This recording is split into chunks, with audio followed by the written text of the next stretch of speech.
Hey, everybody. Welcome to the Muckrake Podcast. I'm JJ Sexton. I'm here with my co-host and friend, Nick Hausman. Nick, I think you'll join me in saying happy Thanksgiving to all of our listeners. I hope you have things to be thankful for at this time of the year. I mean, sure, we're going to celebrate, real Americans who welcome people to give them all sorts of terrible diseases and take all their land and all sorts of things. So, yes, I guess we're thankful for all that, are we?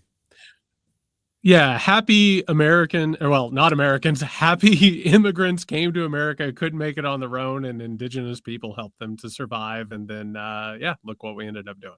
Yeah. So, well, as long as we understand the context, maybe we can still find some way to move forward through it. That's right. And everybody, before we get going, just a quick little note, because it is Thanksgiving week, we usually record the Weekender on Thursdays. We're still going to have the Weekender on Friday. A reminder, go to patreon.com/Muckrake Podcast, gain access to that and, join the community and support the program. But Nick and I are going to celebrate Thanksgiving by answering your questions. So we're going to record this. Nick, we're doing it Wednesday morning, right? That's when we're doing this? Yep. Okay, so here's the deal. I will post after we have recorded this episode. I will post on the Patreon a call for questions. You can also email us at muckrakepodcast@gmail.com. We look forward to hearing, your questions, what you want us to discuss, and that'll come out on Friday. In the meantime, Nick, we got to catch up on a few important stories that unfortunately have been falling through the cracks. First things first, 24 of the biggest corporations and companies in the United States, including SpaceX and Tesla, fronted by Elon Musk, and Amazon with Jeff Bezos, basically these little pocket corporations of the most powerful and richest people in the country and the history of the world, are filing multiple federal lawsuits trying to go after the National Labor Relations Board in an attempt to get a case in front of the Supreme Court so that they will rule that the main body that serves as a liaison and support system between the United States federal government and organized labor will be ruled unconstitutional and completely struck down. Nick, no other way to put this, bad news. Extremely bad news, especially because this is just the beginning of all manner of government control. I mean, we already know they want to get rid of things like the EPA, for instance, because they don't think that has any sort of constitutional, authority over anything. And technically, it kind of doesn't. But I think, we could all agree that these are very important bodies that will help people, not be exploited in the workplace. And I would say I'd give the benefit of the doubt to the employers if we didn't have, is it thousands of years of data to prove that they would exploit the workers? Is that what it is? I would say since the beginning of labor, we have proof that employers and the hoarders of resources and we understand exactly what will happen if that avenue isn't available to workers to organize and advocate and push for their own actual fair treatment or something approaching fair treatment. I'd like to give you an idea of where my mindset is, because the times when you get onboarded to like maybe a new job or you're working somewhere and they have you do those training sessions and they show the videos, and it's usually people roll their eyes at how they're supposed to behave in the workplace and all those different things. I always tend to like them because they seem to be pretty valuable. Like, these are things that we all should know. We should treat people certain ways because that'll help make the workplace work better. And we should have these kind of protections in place for the worker in general that the government needs to make sure is happening. So I think that they think it's a nuisance. It's a thing that gets in the way. It might cost a little extra money, but I don't know. In my mind, it seems like you could leverage a lot of what they end up doing at the Labor Relations Board to increase profits, because you'll increase workplace and workers' happiness, and they'll be more productive. Yeah. So just to go ahead and touch on a bunch of things to set the table. First things first, listen, we've been critics of the Biden administration for a variety of reasons. One of the bright spots of the Biden administration was their support of organized labor, although, of course, they threw several labor unions over the side of the boat and under the bus. But that being said, this is going to be a reactionary period in which the wealth class, which recognizes Donald Trump as a cudgel and a weapon, they are going to go for it all. And what do we know, Nick? We know that without labor unions and without the ability of representation and solidarity, that the wealth class is going to create a workplace where you have to work constantly. You're going to be in conditions that are going to be destructive and unhealthy and even fatal. We've seen that, before labor unions were able to fight for this type of representation and solidarity, they were feeding people into the maw of dangerous, destructive machines. And not just like able-bodied people. We're talking about children, right? That's what this was before we actually got to this point. The point here is that, Nick, you just brought up a really good point, which is that they could actually make a ton of money and maybe even more money by treating the workers well. Scientific studies show consistently that happy workers who are motivated are better workers, right? And in the long term, you're actually going to make more money. But that's not how capitalism is oriented now. It's for the quick buck, right? It's making as much as possible as quickly as you can and then watching the machine break down. The machine broke down in the 20th century with the Great Depression. And Nick, what happened in America during the Great Depression? Did everybody just like come together automatically? They weren't necessarily attracted to authoritarian movements, were they? If they hadn't been, we would have probably gotten rid of the Great Depression a lot earlier than it actually took. So yeah, it looked like it created the conditions to allow the Nazi socialist party's idealism to fester in America without question. Yeah, which was supported by the oligarchical class that created the problem in the first place, as they're doing again. The National Labor Relations Board was created in 1935. And if that sets off some alarm bells about why this might have happened, it should, because it was under those type conditions in which Franklin D. Roosevelt recognized that, I don't know, something like a New Deal was necessary in order to actually restructure capitalism so it didn't melt down entirely and fascism didn't take over. This came after so many years of open warfare in the streets. One thing and by the way, I'm trying to get in the habit, Nick, of whenever we cover this stuff to give people actionable advice for things they can do to understand and move things in a better direction. First piece of advice, go back and look at actual labor history. There were wars in the streets in which corporate armies and the U.S. Army banded together on behalf of capital are going to make it possible for labor to get representation. That being said, we also need to understand that the whole point right now is to stave off any type of organized labor and any type of solidarity that can push back against the wealth class right now. They're going for it. That's the only way that I can explain it. It's like a player who is running towards the end zone and they see it in the distance. They're going to speed up. They're going to do everything in their power to go ahead and roll back all of this progress that we've seen. And this lawsuit, all of these lawsuits put together, Nick, we've talked so much about how these think tanks and institutes, they coordinate in order to get to the Supreme Court that they have stolen and captured. That's what this is about. And they are going to kill this off if they possibly can and get rid of organized labor in the United States of America the same way they have in so-called second and third world countries in order to further exploit the workers. I think what's going hand in hand with this is this notion of wanting to expel anybody who's not documented as an immigrant from other countries. Because, well, I'm trying to think of how this works hand in hand, because obviously there's a connection here. If they can get rid of workers that, and they also, by the way, will spread this notion that like workers who are coming here from other countries are taking the jobs of American citizens. We know that's not really true, right? They're doing jobs that American citizens don't want to do. But if you remove protections there and destroy unions, then suddenly you are going to end up forcing Americans to take whatever job they can under any kind of conditions they can, or that exist dictated by the employer, right? So it seems to me that this is another way of being able to funnel lower class people into horrible jobs for their lives, and maybe to the point where they don't feel like there's any hope for them bettering that at all. Everybody wants a silver bullet explanation for everything that the right does, right? And usually it follows whatever line or ideology that you're trying to prove, and that's the way it goes. It's multiple things at once. They are not going to deport all people who are in America illegally. They're going to keep an underclass of people that are going to work for cents on the dollar. That is just what capitalism wants at this point. But what you just brought up, Nick, is something that people need to understand.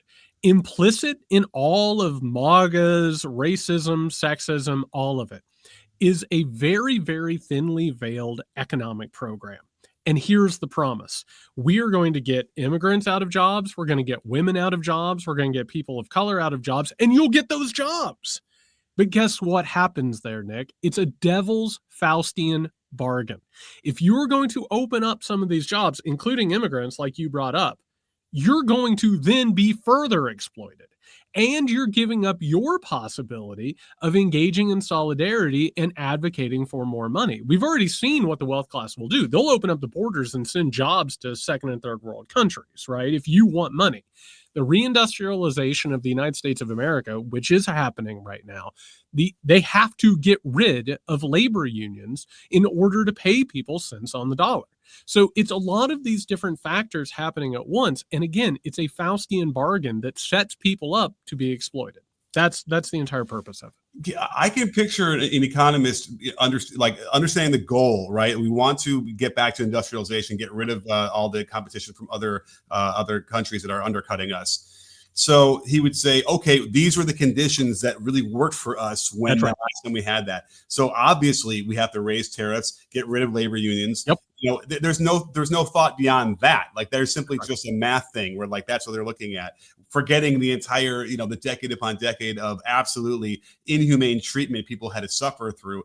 Children, I think, I don't know if you even stress it enough how many children were forced into that, because that isn't even that long ago, right? Children for being required to go to school and not being able to work is a relatively modern law, if I'm not mistaken, right? It is. And Nick, you'll notice something because you just brought some things up that need underlined very quickly.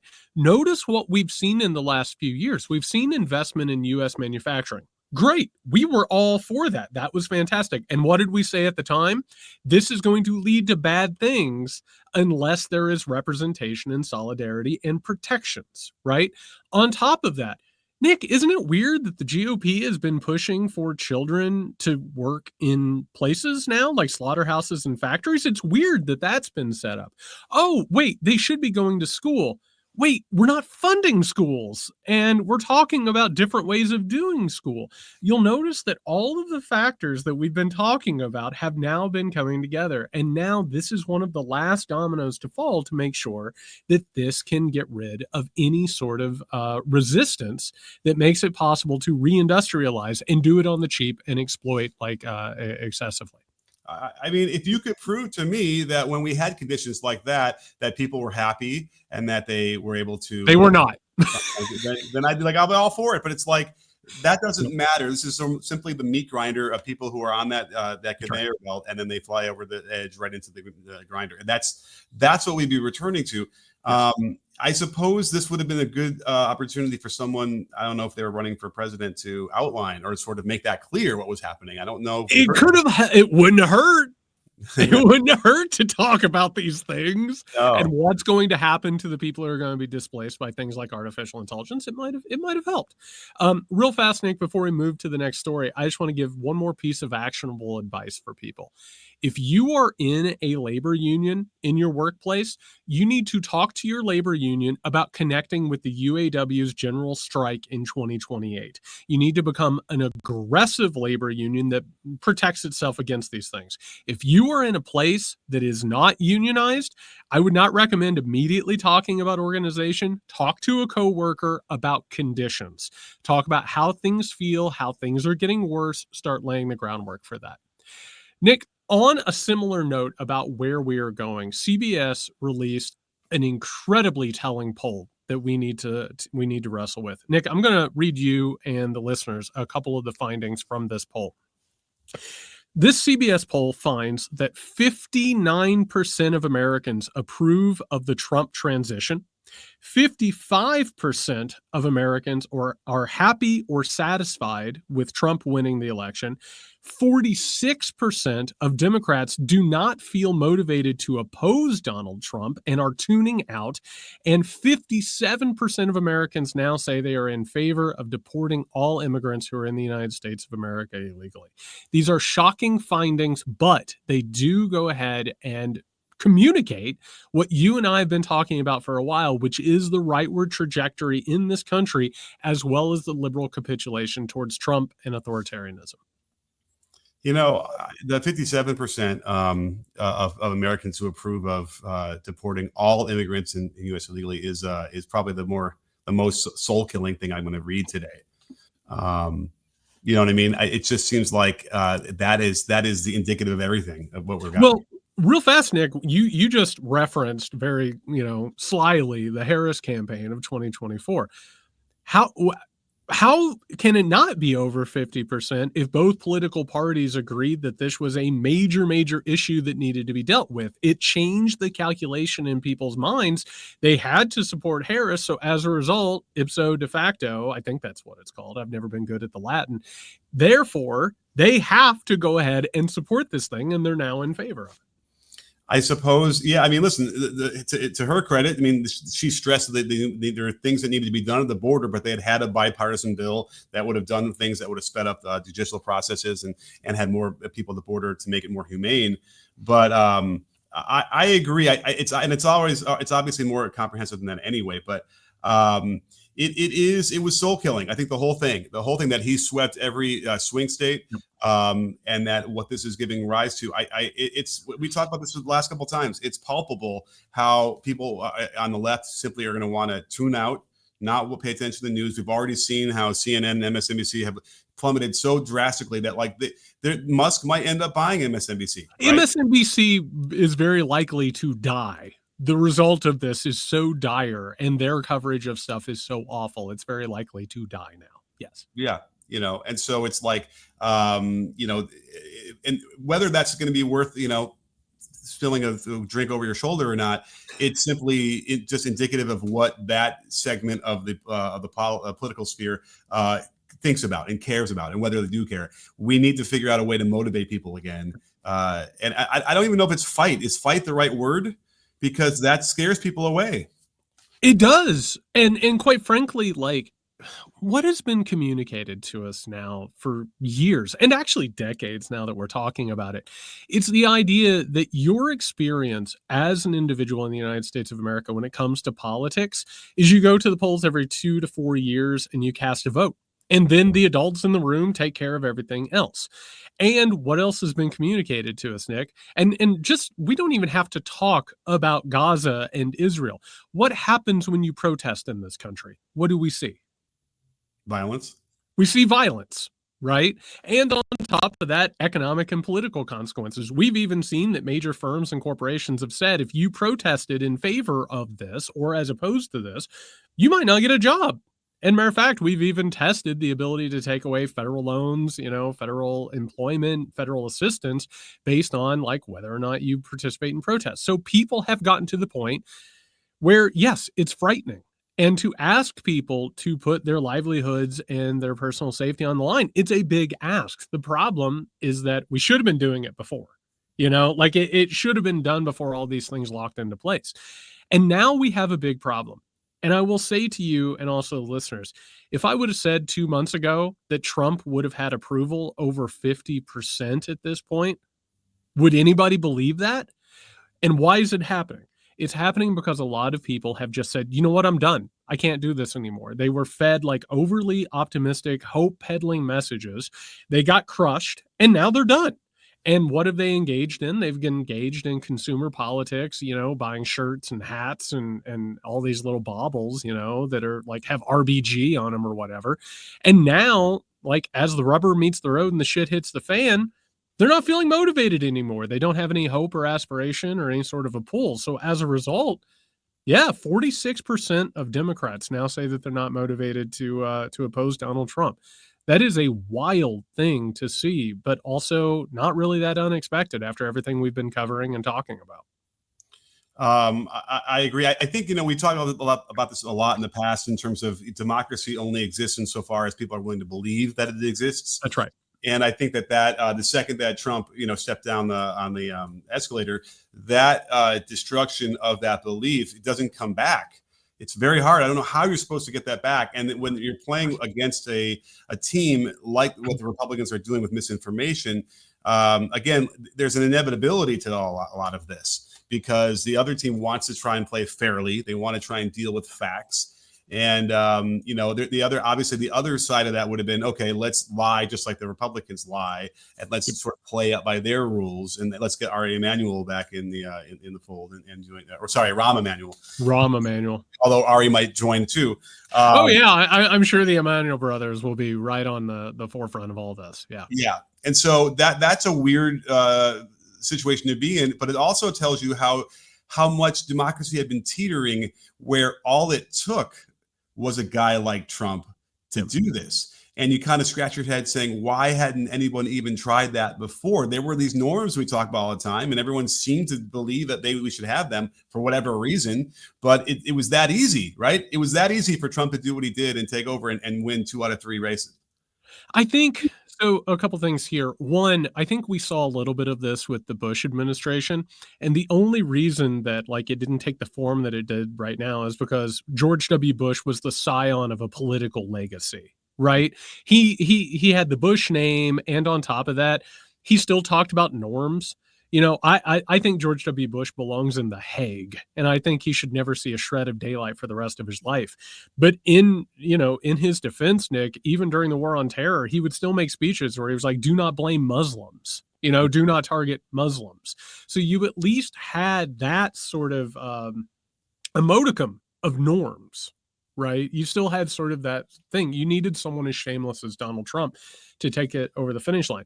An anecdote that I think can help explain this stuff. Nick, my stepdad, the most important thing in his life a lot of the time is NFL football and the Dallas Cowboys. He's the biggest fan of the Dallas Cowboys I've ever met. Guess what? The Cowboys stink, and they have stunk for years.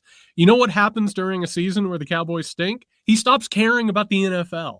He stops watching it because it makes him feel bad, and it makes him feel like he doesn't have control over things. What happens when the Democratic Party stinks? People who have aligned themselves completely with the Democratic Party and don't have the framework that you and I talk about on here, they're not able to see a larger picture, and it becomes a reflection on themselves. And it's a pastime. They're not interested in doing it. I think the good news here, Nick, is while 46% of Democrats say that they're not motivated to oppose Donald Trump, the 54% that are left over from that are actually getting more radicalized and motivated, and actually starting to look at how to bring things together to actually affect change. And so the 46% is demoralizing, and I think really, really telling. I think the people who are still tuning in, including people who listen to this podcast, they're like, you know what? Fuck this. I'm not going to just let this happen. I'm not going to live in a society like this. So I think that there is a motivating aspect to this, but we can't delude ourselves and pretend like a lot of liberals aren't turning off and are just going to go about their lives and or support this thing. I think the other thing that they missed the ball on was when Trump won 74 million votes in 2020, which is the most ever aside from Biden. Yep. And had increased significantly his vote tally from 2016. That should have been a huge red flag. Now that I'm, sort of reflecting on it now, right? He had continued to broaden his base, continue to broaden, the appeal from even, quote unquote, the normal Republicans. So it's almost like it was or not inevitable, but certainly kind of clear in 2020, even though he lost, that we were in for a real problem here, because he would be able to, from the outside the White House, spend 4 years just criticizing and stirring up hate and anger, and then leading to another couple million votes that he got, and then also leading to cleaving off a lot of the votes that Biden had gotten in 2020.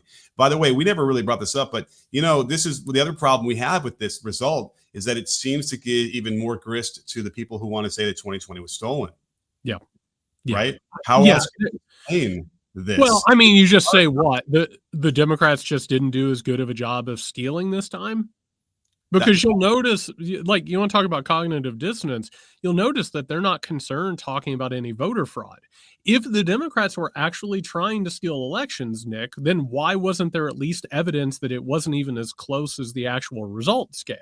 You'll notice, like, there's just not any conversation about, like, ballot mules or bamboo ballots or any of those things. It just disappeared. So the only way you can actually talk about it is to say, you'll notice when they lose, it's rigged, and when they win, it's not.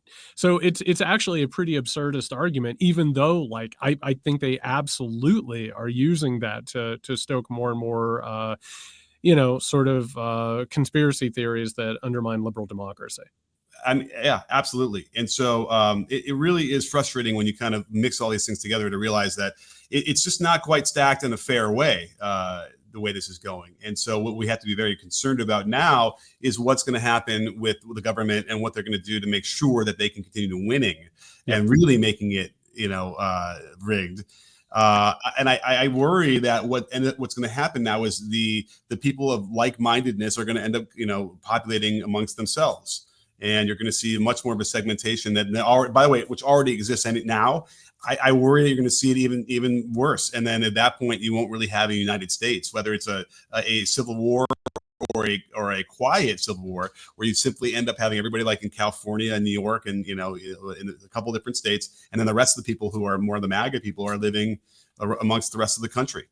Well, Nick, I think that brings up an interesting topic that we were planning on talking about, which was the migration of users from Twitter or X, whatever the hell they're calling it nowadays, over to Blue Sky. Blue Sky has now become sort of the liberal / left alternative to X. It's ballooning at a massive rate, and this idea that we are now entering echo chambers in all the facets of our lives. And I'm of a couple of minds about this, and I wanted to have a discussion with you. I think it merits, some looking over. And I think on one hand, what you talked about, the segmentation, this is what happens when politics is consumerized, right? When basically, instead of it being representative democracy, feeling like you can vote for a massive change, it sort of finds itself in consumer expression. Right. It's the same thing. Like, do you buy Coke or do you buy Pepsi? In this case, like, we have two parallel economies that have now like emerged. We've talked about this, where you have like the quote unquote woke economy and you have the anti woke economy. But meanwhile, they're feeding the same sources. They're being supplied by the same people. It's almost like how, again, speaking of soft drinks, Coca-Cola makes Coke for people who want cola, and they make Sprite for people who want the lemon lime uncola. Right.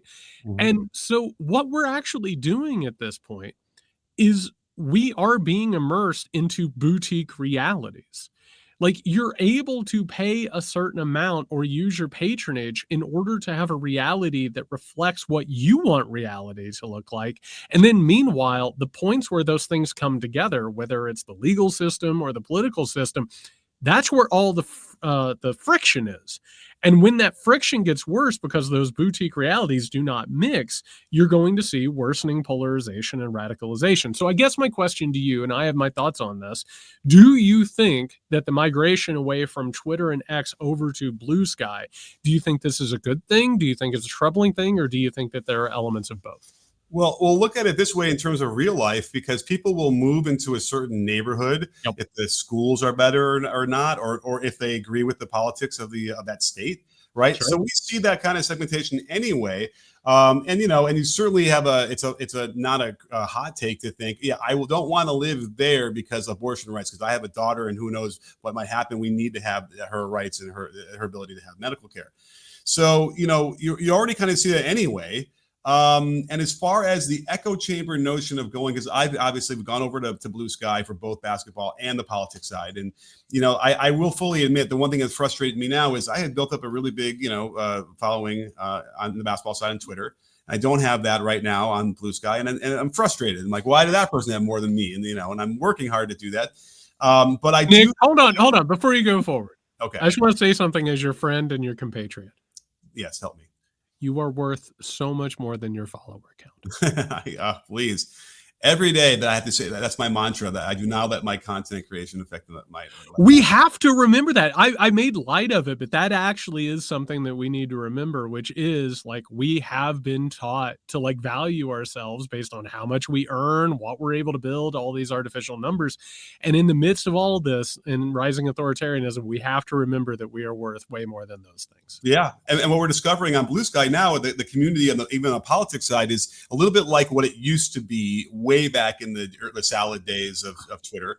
And people are like, God, this is nice. It didn't turn into bots. It didn't turn into all this hatred filled stuff. And then I think even just the For You or the Discover tab, it really is stark when you compare that to what Musk has done. Because Musk obviously, or we clearly, has created a For You tab that is completely scented or slanted towards right-wing insanity. Really, it's completely clear. So that's nice. It's nice to have a break. We can have some, a little vitamin for your psyche. And I suspect there will be people out there who are also on the other side, and they'll hopefully engage. And I think that might have been the biggest thing. It was the finger on the scale that Musk was putting on it since he bought it, right? That really was creating the exodus now. So in theory, it will be okay, and you'll be able to find what we had before that, at least to some degree, which was a little bit more of a rational discussion. So I don't think that that's bad. I would have no problem seeing Twitter crash and burn in Musk's face because of his idiotic way of running a company. Would that cause any self-reflection on his part? No. But, it would at least the result would be there, and I would not shed a tear. So I'm of a few minds on this, and I think there are a lot of intersecting parts here. First things first, social media is a corporatized public space. That's all it is. It's literally a place to go feel like you are part of a community or part of a discussion. And meanwhile, it's controlled by corporations, which have always had corporate interest at the heart of it.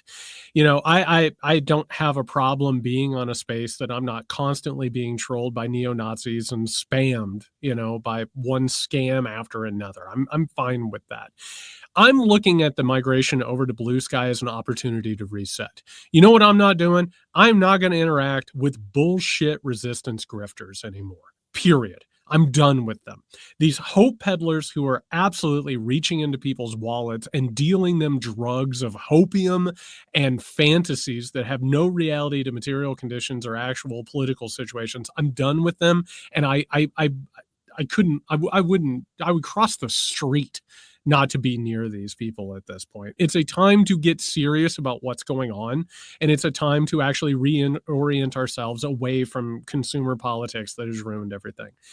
At the same time, Nick, I want to highlight something, which is we're seeing all these articles about Blue Sky being an echo chamber or being a bubble for people to get away from things. Notice where they're coming from. They're coming from liberal media.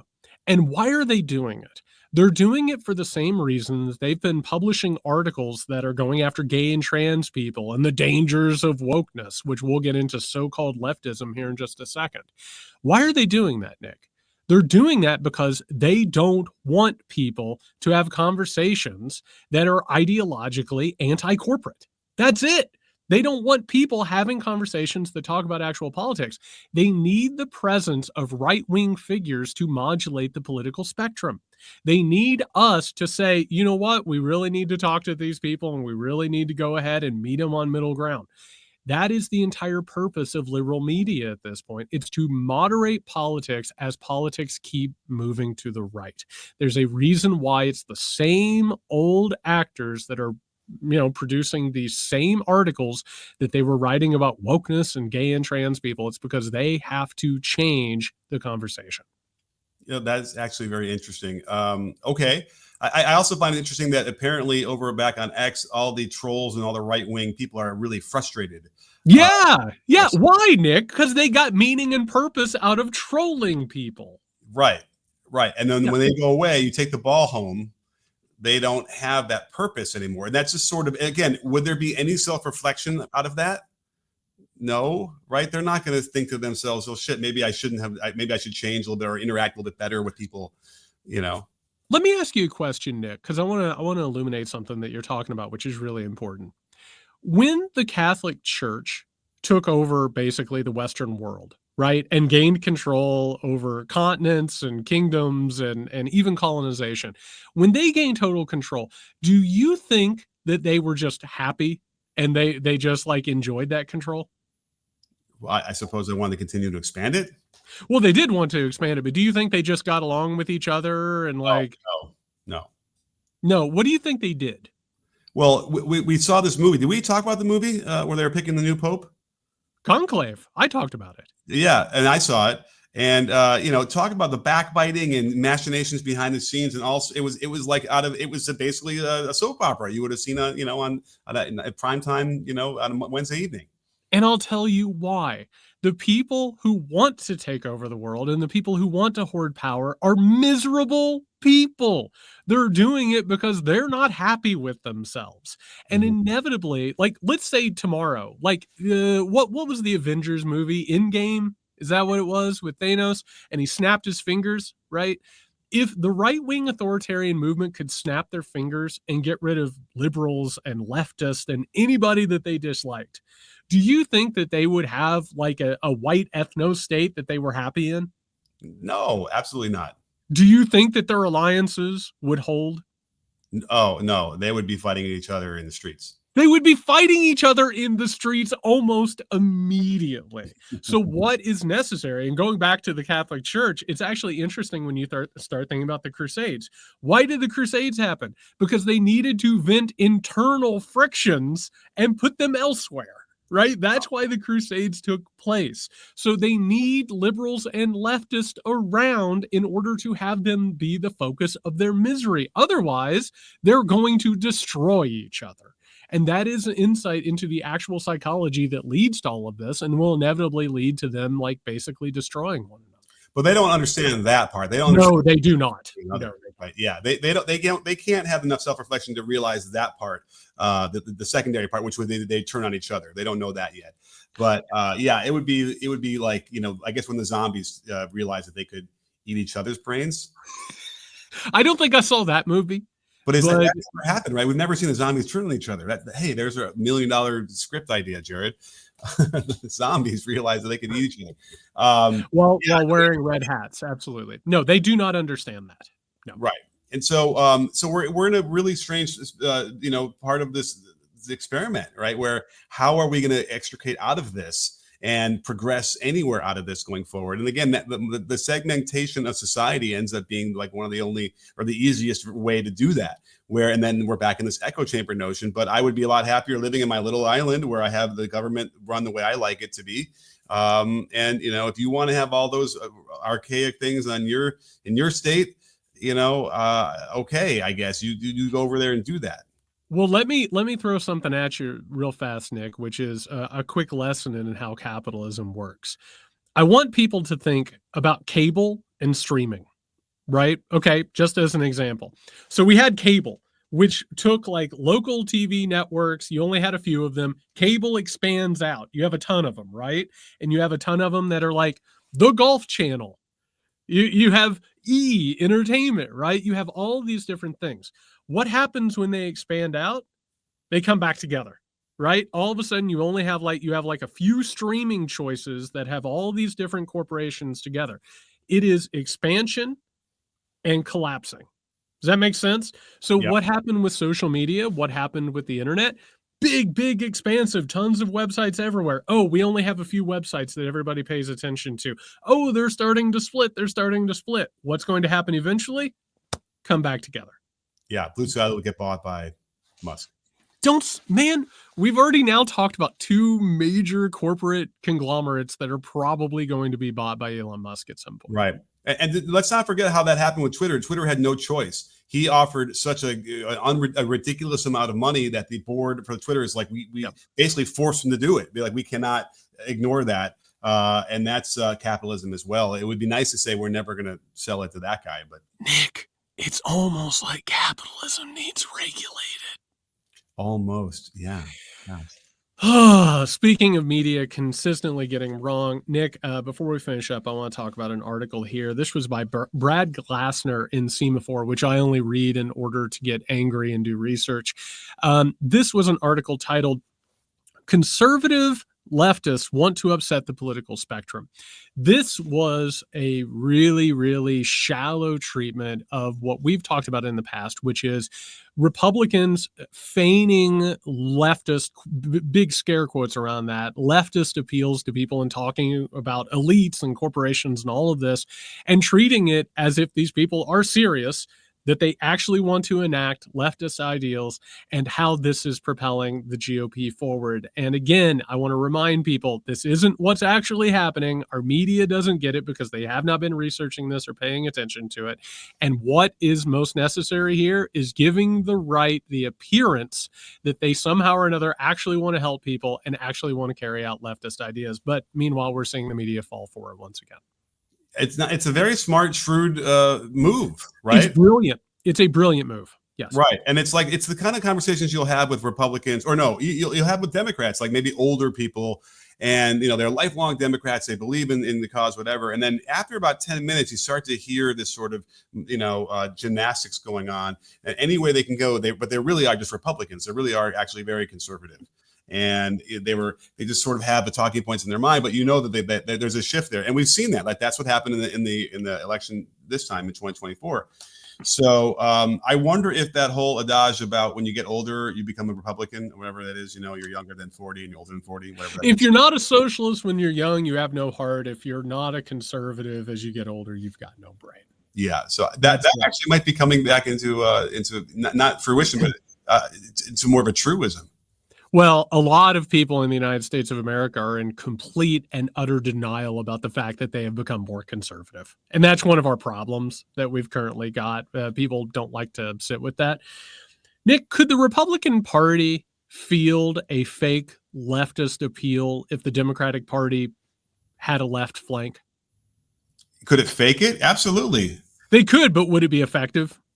Well, here's the thing: because they don't have to actually say anything that's true when they're campaigning. Yeah, it could be really effective. They could actually. We've seen it. We've seen it in the getting rid of taxes for waiters and waitresses, right?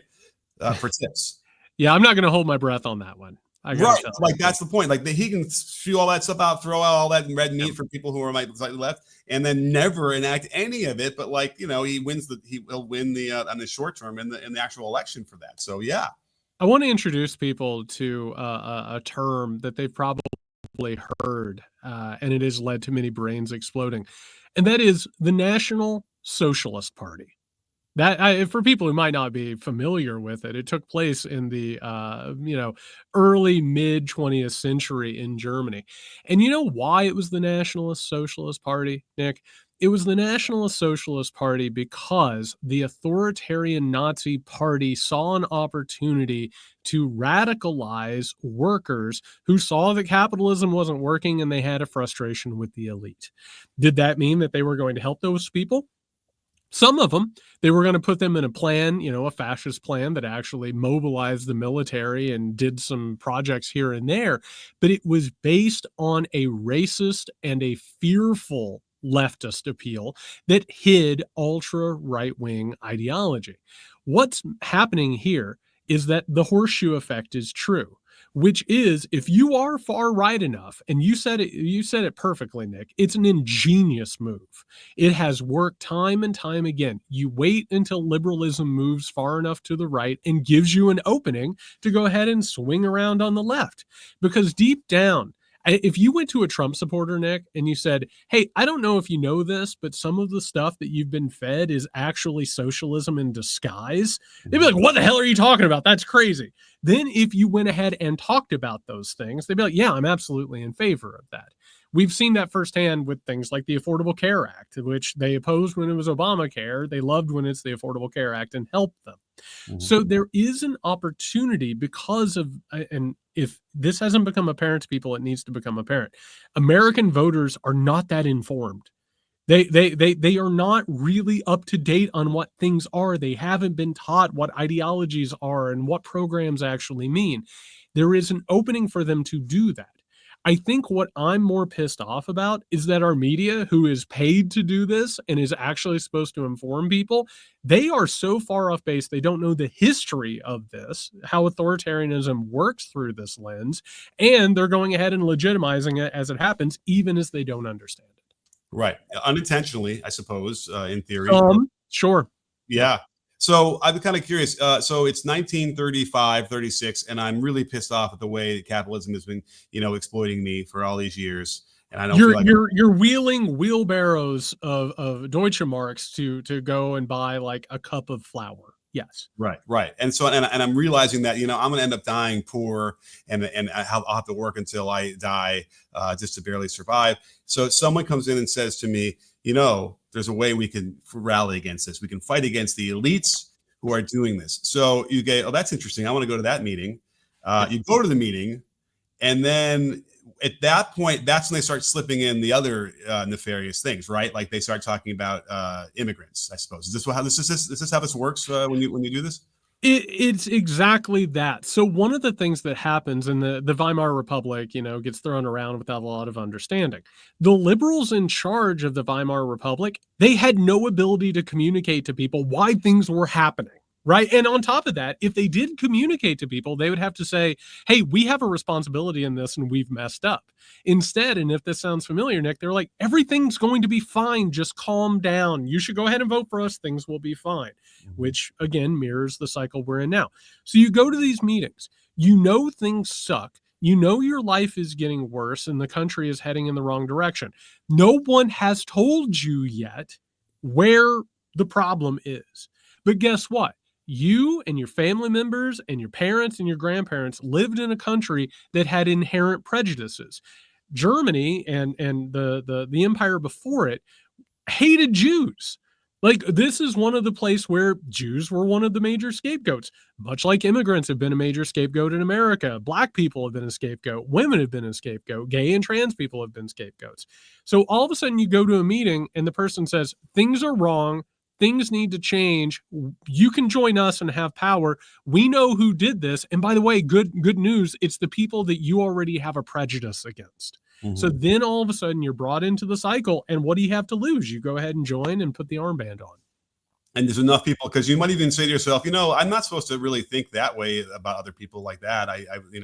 But when you're amongst enough people who are really vociferous in this, and you feel a kinship to that because you have that other connection in terms of like being exploited as a worker, I suppose, yeah, it's easy to sort of get swept up in that.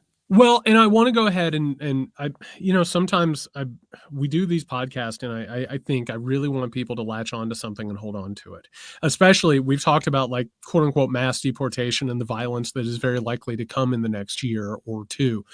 Nick, the people who think, my God, the Nazis are disgusting, right? Like these things that they're saying, they're awful. I'm not even going to vote for them. You start seeing them in the streets beating people with clubs and shooting people and like just absolutely ritually harassing people.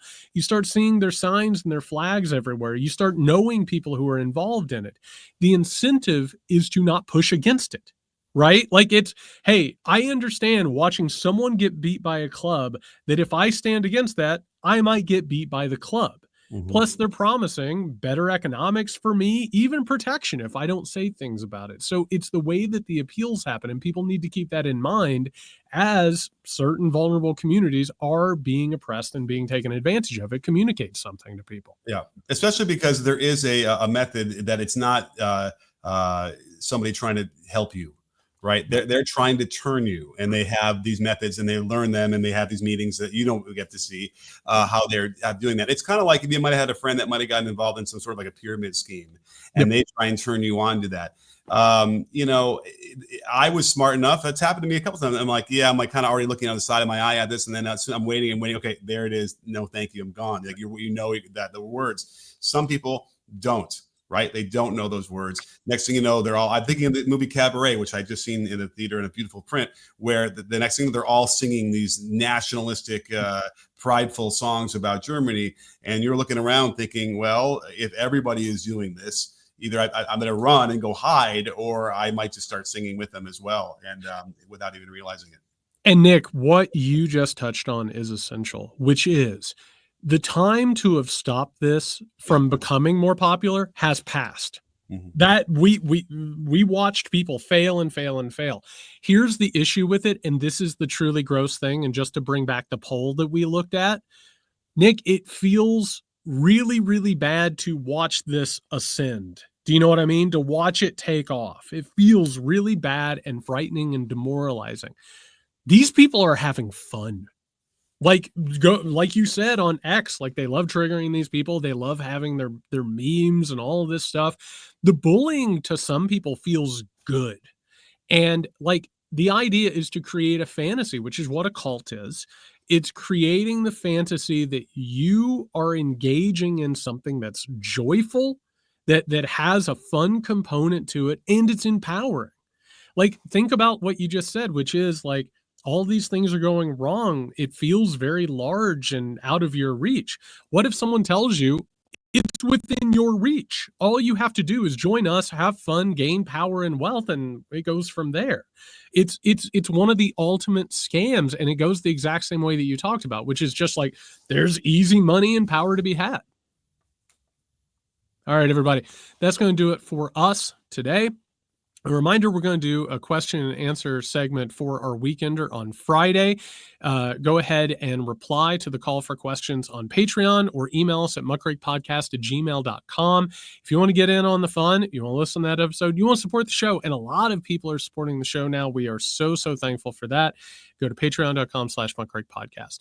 All right, everybody, we hope you have a fantastic Thanksgiving. If you need us before the Weekender, you can find Nick at Can You Hear Me SMH. You can find me at JY Sexton. Be safe.